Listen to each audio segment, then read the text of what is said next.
What's up, comic book fans, and welcome to Comics Icons. Now, JJ, what they call me, and today we got X-Men Age of Revelation Overture, issue number 1, the all-new massive X-Men event featuring the Era of Apocalypse.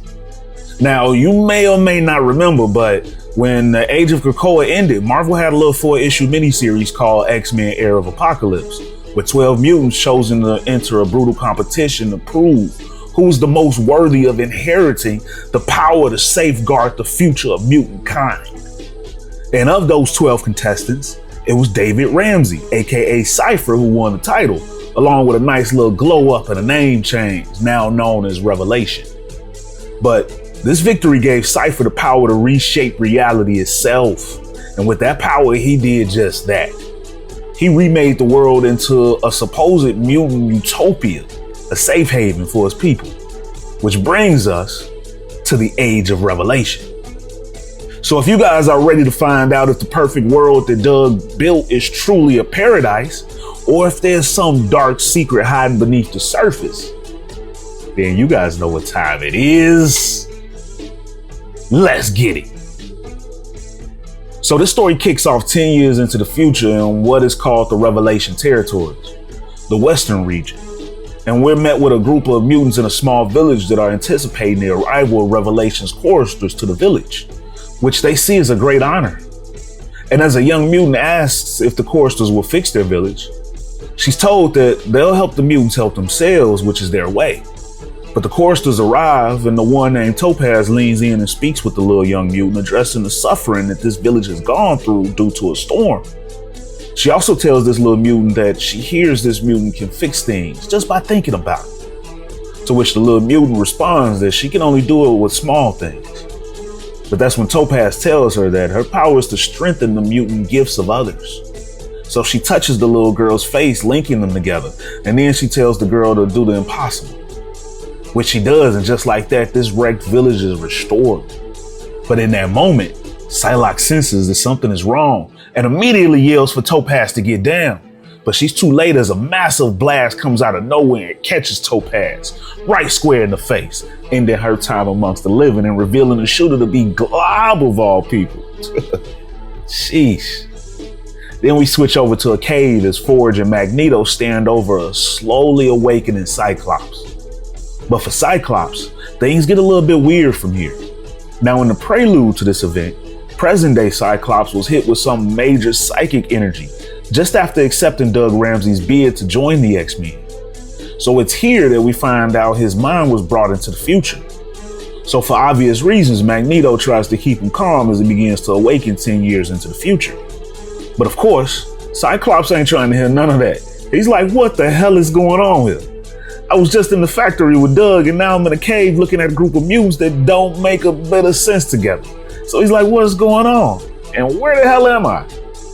And while Magneto tries to slowly coax him through this disorienting process, Cyclops is like, look, I see you wearing an X, which means you're an X-Men, and I'm the leader of the X-Men, so stop this BS and break down the situation ASAP. So Magneto jumps right in. We brought your consciousness 10 years into the future and into your present day body. And after everything the X-Men have been through, Scott ain't even surprised at this news. He's like, okay, so that means things must have gone very badly. So what's the threat? Human, synthetic, extraterrestrial, extra dimensional, or some combination of all the above? But they respond that it's none of the above. This time, it was us. So now Scott's like, wait, what? Mutants? What the hell did y'all do? So Magneto tells him straight up, it was the X-Men 10 years ago. Doug Ramsey, now better known as Revelation, joined the X-Men. The Era of Apocalypse. His words can control the minds of those who hear them. With his choristers increasing his power, he can speak even to the cells of living things. And Revelation joining the X-Men was the first step. And when Scott interrupts, first step to what? Magneto tells him to look around, as he shows him a completely remade world around him and tells him that this was once part of the United States of America, which now pretty much looks like a scene out of The Last of Us. But Magneto then tells Scott, welcome to the Age of Revelation.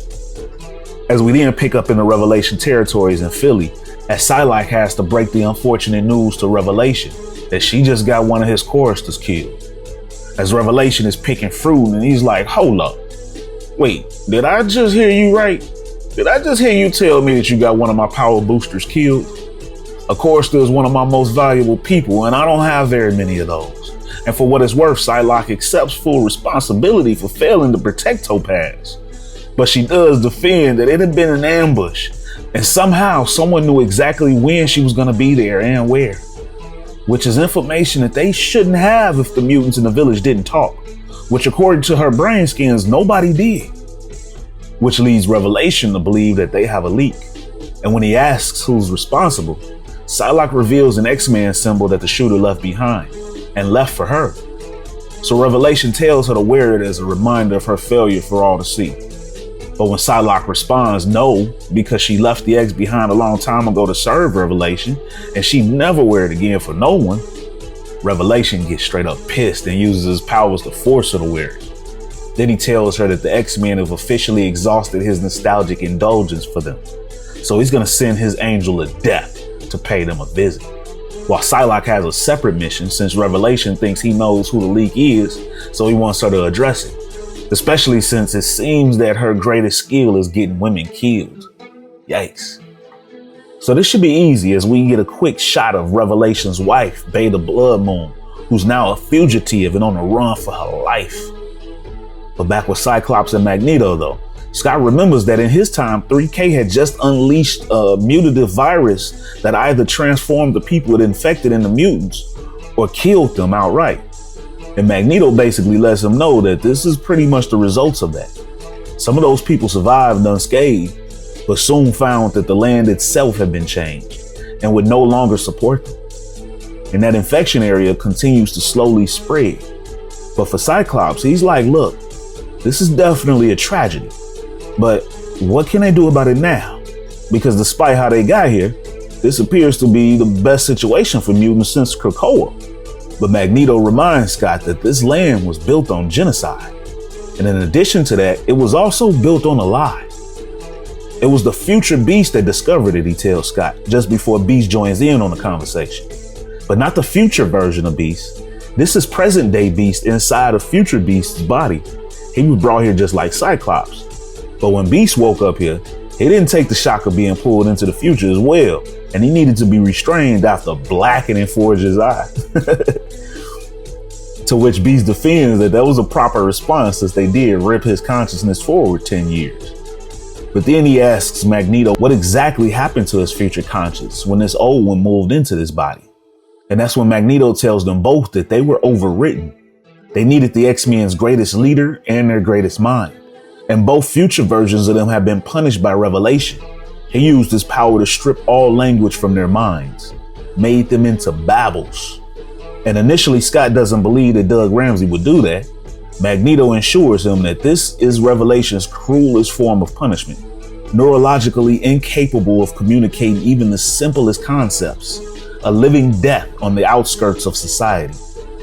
And when Scott finally requests to know what's the mission, what's so important that he brought them here, that's when Magneto reveals that, as he said before, this land was built on genocide and a lie. Both must be paid for. We're going to kill Revelation and free this land from his influence. 3K did not create the X virus, and they did not release it. The deaths of millions are not upon their tally. It was Revelation's doing. Meanwhile, elsewhere, Bay the Blood Moon is still on the run when she's cut off by Psylocke, who was sent after her by Revelation.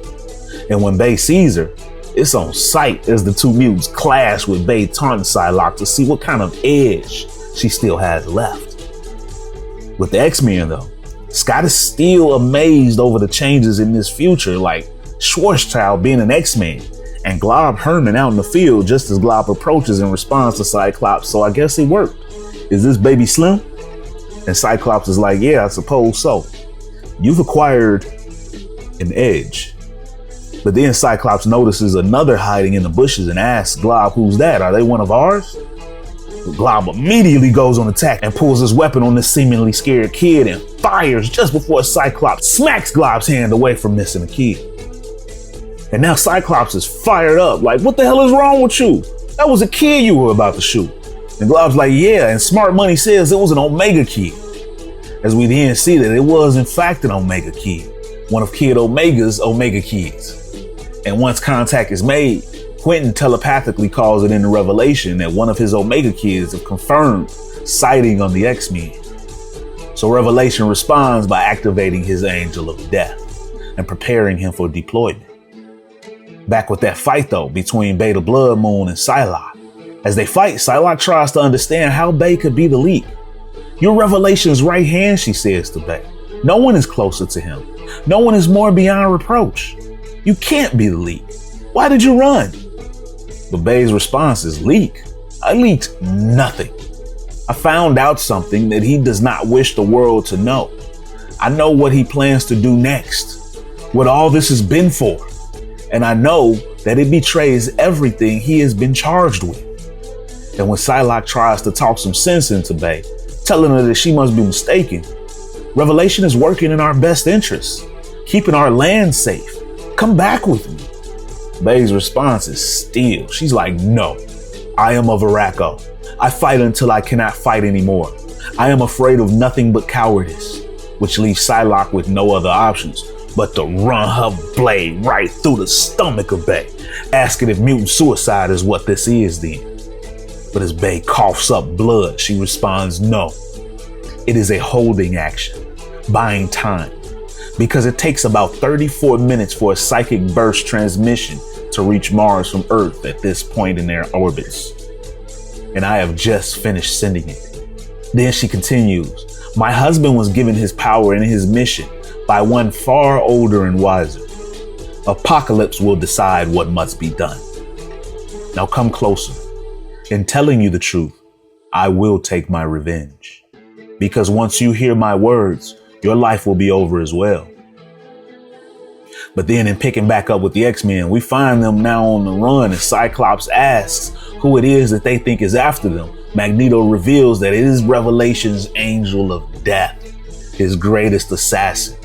And just as Magneto apologizes to Scott, the Angel of Death is revealed to be Wolverine, who lunges at the X-Men from the bushes. And with that lunge, those claws land flush right into the chest of Magneto, who goes down. Then Glob fires a massive blast at Logan, who manages to dodge the blast, which then leads Forge to proclaim that he has something just for this occasion, a Nova Bomb that will melt even adamantium. But before Forge can use the bomb, boom, 3 claws in the back. Up in the air though, a now pissed off Archangel witnesses the carnage caused by Wolverine, so he begins to fire on Logan from above, causing Wolverine to take cover. And when Cyclops tries to check on Magneto, Archangel loses focus just for a second, trying to tell Scott to stay focused. But this gives Logan just enough time to toss that Nova Bomb right at Archangel, and he catches him flush right in the face and straight up melts it off, sending his corpse plummeting to the ground. Then leading Zorn to come to the decision that this is how it ends.